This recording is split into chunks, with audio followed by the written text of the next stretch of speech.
En tant qu'apprenti, vous n'êtes ni stagiaire ni élève. À la signature du contrat, tu deviens en fait un salarié qui est en apprentissage. Également, à la signature du contrat, donc vous devenez un apprenti salarié en apprentissage.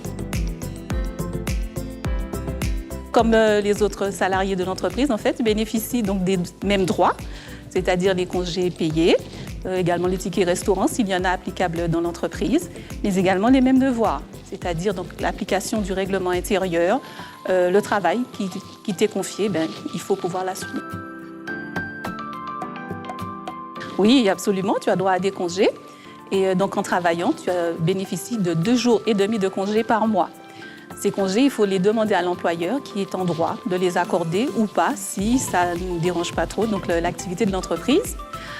Donc une petite précision, en tant qu'apprenti, donc comme on a dit, apprenti salarié, tu bénéficies de congés, ce qui veut dire qu'il n'y a pas de vacances scolaires, d'accord?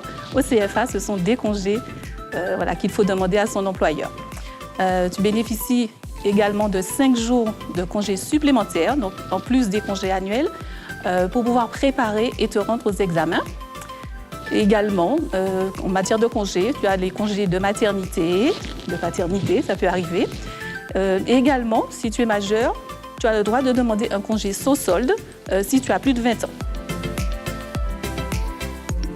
Effectivement, le contrat peut être rompu, mais même si nous faisons tout effectivement pour ne pas en arriver là, puisque c'est toujours dommage.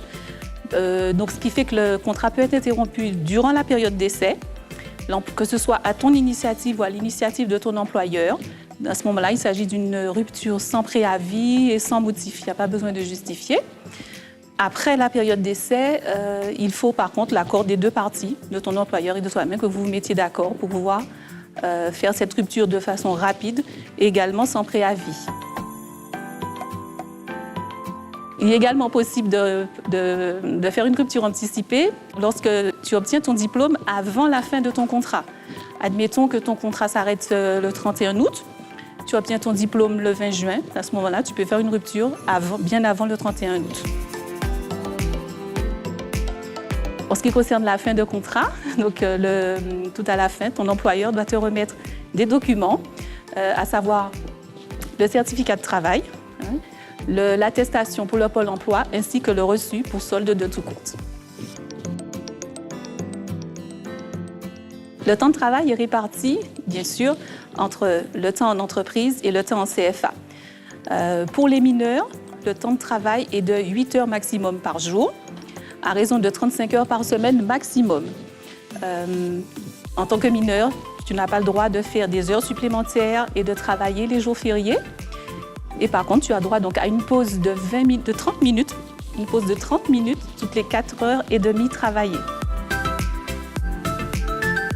Si tu es apprenti majeur, tu dois travailler au maximum 10 heures dans une journée, à raison de 35 heures par semaine.